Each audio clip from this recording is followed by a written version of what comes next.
And with that, it's a great pleasure to pass this over to Daniel Libeskind, who's going to tell us his thoughts. Please welcome him in the normal way.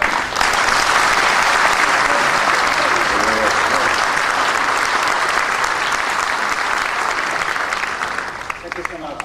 You can see why I love working with David. He's one of the great engineers, and we've collaborated on many projects in order to make them not just possibilities, but actually to accomplish and build buildings. Before I start with a few pictures and share with you some of my work, just a few thoughts on what I think is important about high-rise building. I think it's important that in any case, architecture should communicate something beyond just talking to itself, something about the city, something about life, something even symbolic. And to that extent, of course, a building has to be related very much to its location, to its locale, to its local conditions, to its local history. And of course, even though we do work with computers, I have to admit to you that I've never used a computer to generate design. It's a fantastic tool, but I think in my own case, I feel that there is a need for an idea beyond manipulation of forms that are so incredibly easy to achieve with computer technology. So if I might have the first picture. Okay, next one, please. Yes. I want to start with this picture, which we all know, because it's a Chicago skyscraper idea by Adolf Loos. And I think it's a very ironic but also special commentary that he had that he made about, in one hand, separating architecture from building. He was the one to really make the distinction. There's a difference between architecture and building. And he said, building is whatever is kind of going to be built. But architecture really, at this point of history, he thought, was a monument, and actually kind of an end of history. And I always thought that this is an interesting thought. Is architecture kind of at the end as just a monument? Or is this an ironic commentary on the lack of the fact that building hadn't caught up with the symbolic nature of architecture? So that's a very interesting provocative idea of a great architect, great theories. And of course, you see the two most famous kind of boxes in the world. And you see them, I see them really as really expressions of the 20th century, which certainly is something that informs the 21st century, but is certainly also in the past. And when you look at these cities built with what often appears to be kind of giant air conditioners on the horizon, you wonder, what is the next step to articulate the city, to express something unique, rather than simply the kind of universal idea that every place and everywhere is the same. And I think that's probably what I'm interested in, that despite the universality and globalization, there's also a unique capacity of each place to represent itself. Let me share this email I got a couple of days ago from the director of the Royal Ontario Museum, which I'm building in Toronto. He said, somebody sent this to him. Hi, William, he's the director. It was great to have. As promised, here's a very short little exchange I overheard yesterday. I was walking along Blue Street, that's where the building is standing, being built, directly opposite the part of the crystal that had the most cladding and all the finished windows. In front of me were two boys, 12 or 13 years old. One said to the other, in the olden days, they lined all the windows up like that, pointing to a nondescript building with a row of windows on the second floor. The other one said, yeah, lines are for losers. The first boy then said, now they just throw all the windows on the floor and say to the builders, put them up like that. I thought it was, I mean, it's a funny thing, but I think these 12-year-old, 13-year-old kids really caught the spirit of the time. They saw kind of the kind of spirituality of the losing propositions and also kind of throwing everything down and just getting it built. And I think there's kind of wisdom that a 12-year-old might have which exceeds the wisdom of many of the architecture critics that you read. My first foray to really a skyscraper was when I was in Berlin in 1990. And I didn't have any computers in the office because we just put the first computer, I think, in 1993. I moved to Berlin in 1989 when I began the Jewish Museum.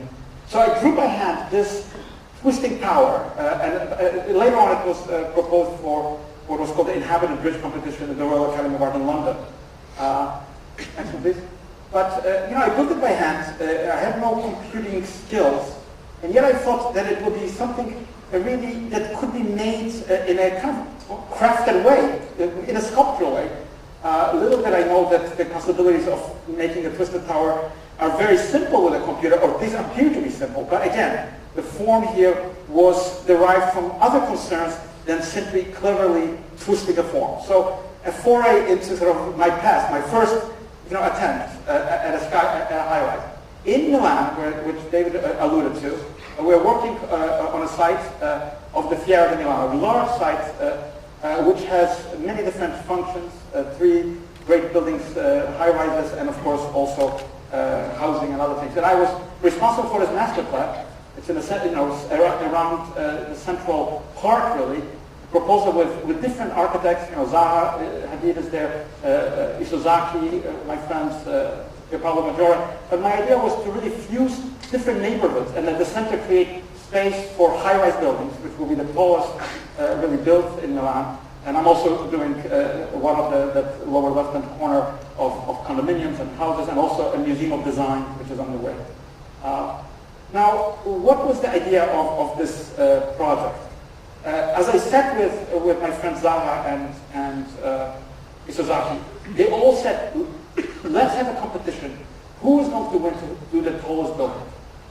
Like everybody wants to do the tallest building. And I thought, give me the smallest building. It's not small by a lot, but it's what the building should really do. So my proposal was really because there is a Grand Central Plaza, which I proposed between, with the 3 buildings. I proposed a building that in a spherical way would create dome-like expression between the different buildings. Of course, the characters of the other buildings are their own characters designed by the architects. But I thought that what would be interesting is if the piazza itself was experienced 3-dimensionally, both for people, pedestrians on the ground, but also people living and working in the building.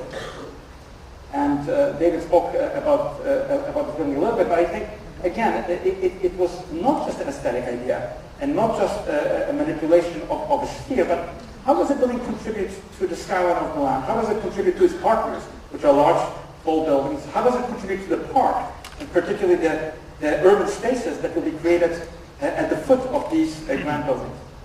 So again, the building is facing south. It has a strong concrete core, lateral bracing on the sides, and I attempted to create a building that would be vivid, that would also have potential benefits ecologically in terms of self-shading, for example, the way it is situated towards the south, the way it would have flexibility in its floor plate for a variety of activities, and a building that could really grow at the time, because again, you can design an office building, but in time the office building might have to absorb living conditions, might have to go to a hotel. So again, how do you design a building that is efficient, interesting, geometrically sensible, and at the same time can really be built?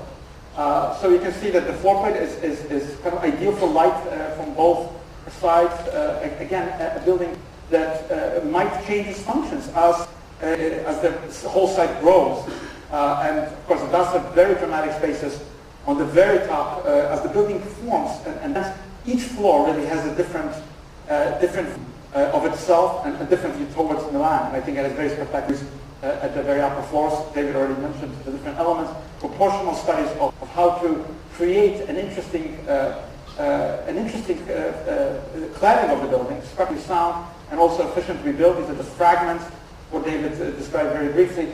But again, I work mostly with 3D models because it's almost as some piece of a dome, and yet it is conceived in a very similar way, because tied to a tradition also of making an architectural statement which will be sustainable for a long time. Of course, we have many different physical models of various scales.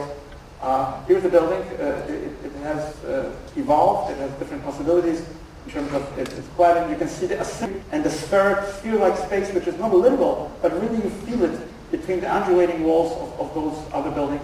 And here you can see it also from the north. And again, very important, the building looks at night. From the spectacular restaurant on top, mystery of the decor, which is translucently sort of penetrating the building.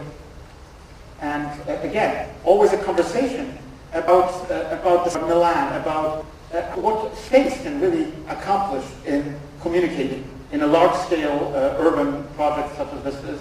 I think this is one of the most interesting.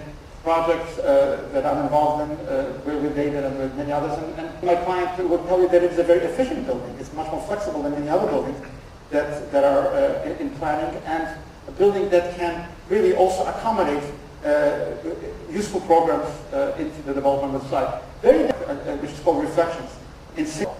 It was a commission on Keppel Bay from Keppel, and I thought, what about doing something sort of organic, almost tropical-like, with forms of buildings that would go beyond the normal height limit imposed in Singapore. It's very strict limit.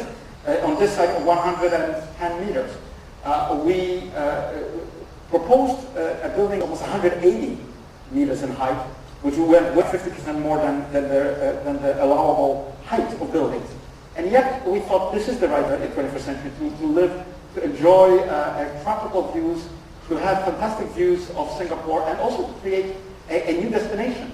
So again, we worked with physical models. It's a large project, more than 1,000 different options there, and the entire site plan is right today. You can see the towers really right at that edge in the water. And again, these curves which map the kind of villas on the bottom, again, ascend with sky gardens, with gardens at the very top and bridges that really create, I think, a very dramatic view. And again, towers came out. You have to incorporate all the local conditions, the kitchen and the special compressed units, things that are very difficult if you just want to aestheticize the building, but you have to work with all the different parameters, balconies, the requirements of the client, the requirements of the city, again, how the building is built. I just want to show you here, this is a design that evolved at one point to have one of the curves, you can see the inner curve, has appeared at the straight. We did this for several reasons, working with the client, economics of the building, various issues of constructability. And yet, when we presented the building to the authorities in Singapore, the authorities said to the client, Capital Corporation, that they are not with permission to the extra height unless the double curve reappeared. And lo and behold, the double curve did reappear. How wonderful was they're interested in architecture. And we are building these double curved buildings which are going to be, I think, very new, certainly in Singapore, but also very new in this, in signaling a very exciting way of living, very exciting views, and also from Mount Faber and all the important points of Singapore, this certainly will become a neighborhood that signals many other developments, which includes Sentosa Island on the other side, which are underway. So again, a project that moves not only constructively, but also does something for the city beyond the obvious. A competition we did at a bank in Torino.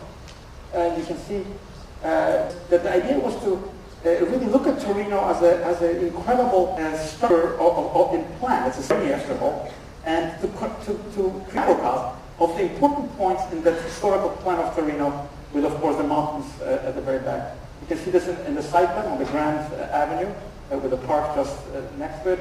And it's a diamond-like structure. You can see the core is a very early model, shaped to absorb those geometry of the city. So again, the form is not an arbitrary carving of plane, but it's actually a projection of historical moments into a kind of microcosmic space in this important bank building.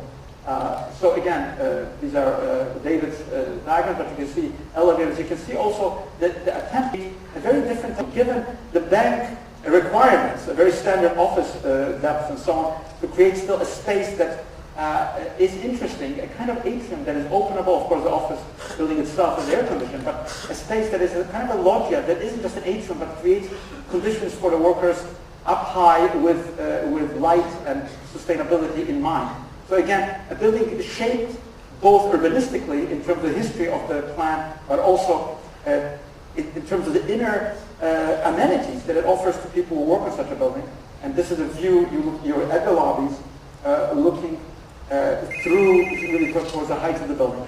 Again, a concept that I think has a future, because it is an interesting way of accommodating very pedestrian and pragmatic concerns of really an office of a bank with a form that deforms the city as well. A project David referred in Warsaw. Because I was born in Poland, I was particularly eager to do this project. I knew Warsaw as a kid. My first sketch, what should this building be about? It's next to the Palace of Culture, which was the gift of Stalin to Poland. to oppress the Polish people or the communists.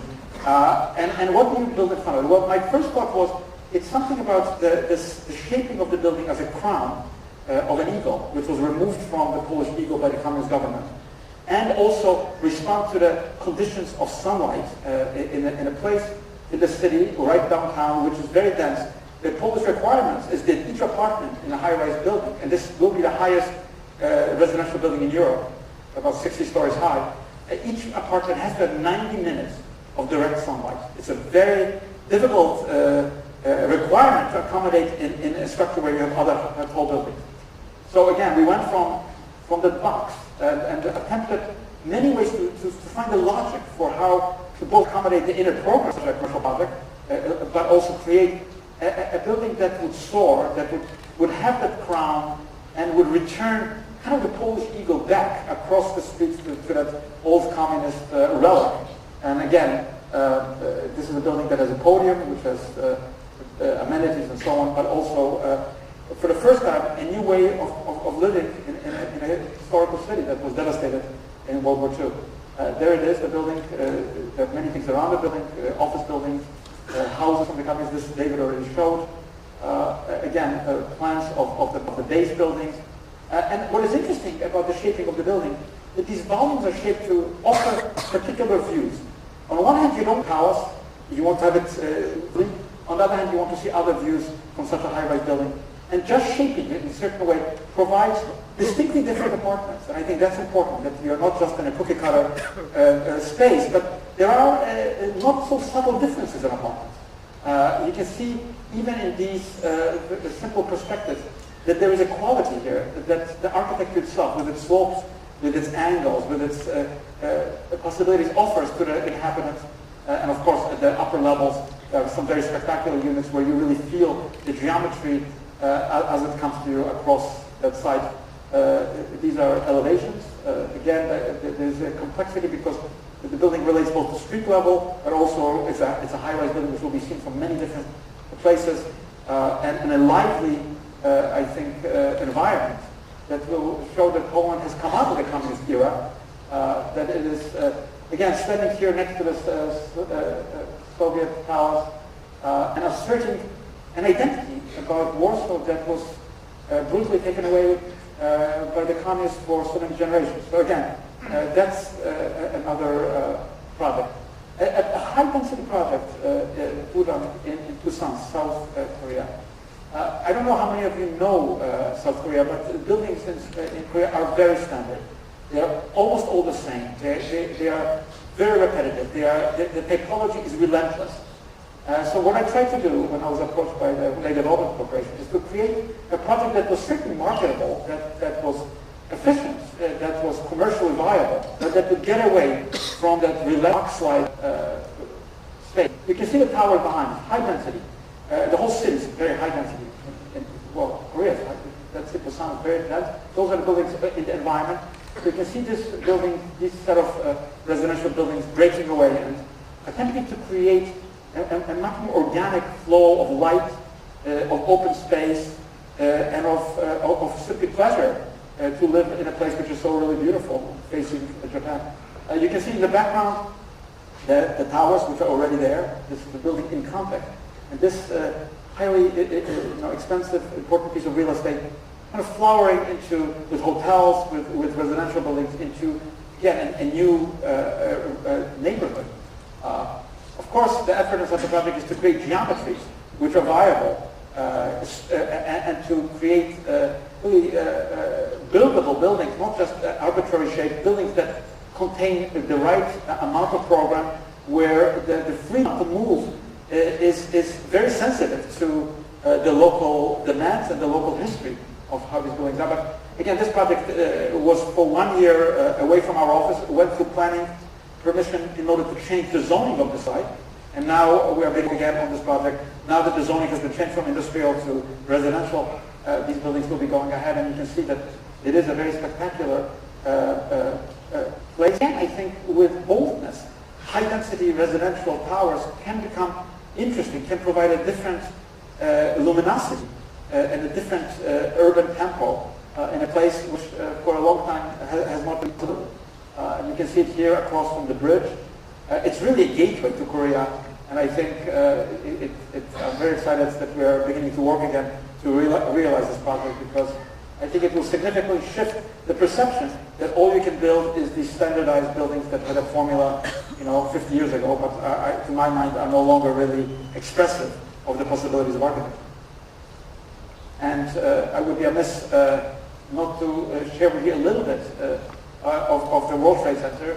You know how much this project has been under scrutiny. I've certainly got my share of criticism, but I am in this project to create at Ground Zero something which both as a master planner and someone who cares about September 11th attacks and how to respond to them culturally.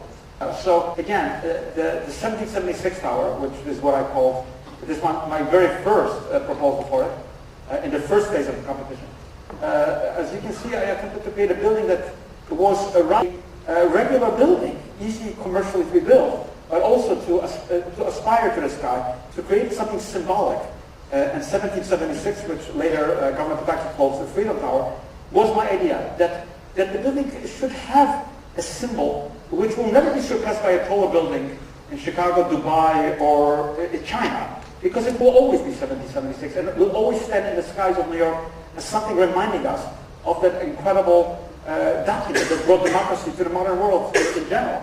So that was the first sort of notion of it, and in my sort of panoramic perspective, you can see slight development of what I conceived it to be. Of course, it was inspired by the Statue of Liberty, and it was also related to the bedrock at the memorial site. And by the way, the memorial is being built with the footprints as I proposed, with the waterfalls as I proposed, with the slurry wall foundations made accessible to the public, and with the 1776 Freedom Tower rising from that important site onto the Hudson River. Of course, I'm surrounded by about 1 million different things, and it was a difficult struggle how to get something of this sort built in the position in which it is on that site. Of course, going from the original drawing for the competition to, again, the second phase models, which proposed the Tower of Gardens of the World, which would contribute something in the skyline more than just an antenna, and to work through something that would benefit really the larger audience, not just the local private interest. I worked, of course, with David on these towers, but you can see how it was zoned. The office, the care that was taken to be able to distribute at the base of the tower, the visitors and people who go to work in the blue, the office spaces, those modules of green space that would add to the edge of the tower, the antenna and the upper levels. And of course, the observatory platforms, which I thought were very important and are also incorporated. The observatory platforms of the old World Trade Center heights, which have been incorporated in the present design. And again, working with the circulation, working with all the details of the antenna, working with the plans to make them really commercially viable, and coming up with a tower that would really resonate. Of course, you know that it is not that easy. With this fourth marriage, and I don't think soon I'm going to be appointed to be a partner, or would I apply to become a partner of SOM. But this is part of the consequence of being engaged in something that is controversial, that is important. The Freedom Tower, and as you see, as it sort of goes through various iterations, the present version on the right-hand corner.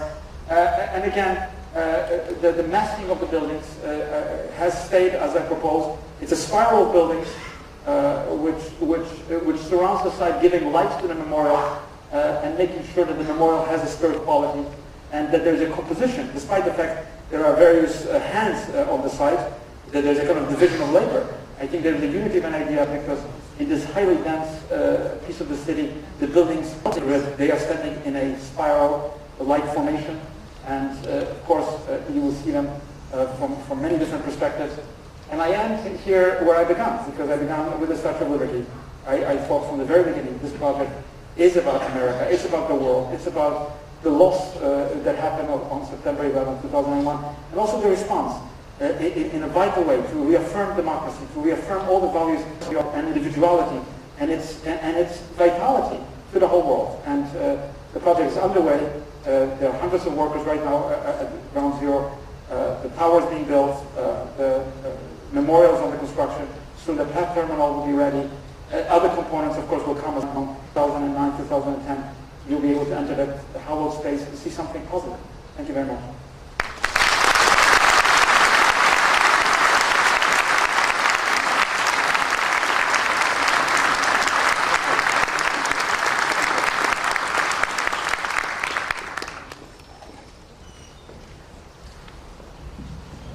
Okay,